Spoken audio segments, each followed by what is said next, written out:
Supreme court ने जब आज फैसला किया तो मैं पहले तो सुप्रीम कोर्ट को यह कहना चाहता हूं कि कौम आपके साथ खड़ी है। कौम इस मुल्क में तरसी हुई है इंसाफ के लिए, रूल ऑफ लॉ के लिए। और मैं आपको यकीन दिलाता हूं कि ये 99 नहीं है।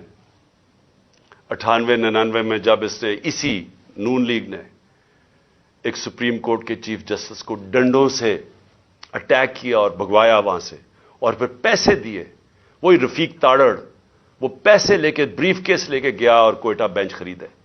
और वो चीफ जस्टिस जो सब आज तक सब सजाद अली शाह को समझते हैं कि वो एक ईमानदार दयानतदार चीफ जस्टिस था, उसको सुप्रीम कोर्ट से इन्होंने हटवाया।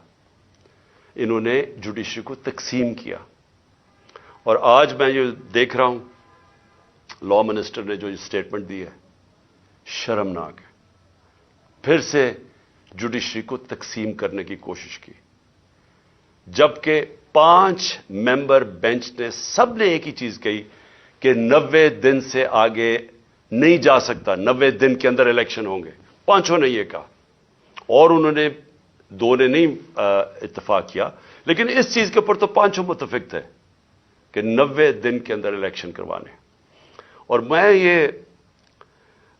ये जो लॉ मिनिस्टर की जो कोशिश है और नून लीग की हमेशा ये कोशिश रही है कि ये इंसाफ से भागते हैं, ये आजाद अदलिया को कभी नहीं चाहेंगे, क्योंकि ये सारे इदारों को कंट्रोल करके ही गैर कानूनी चीज कर सकते हैं।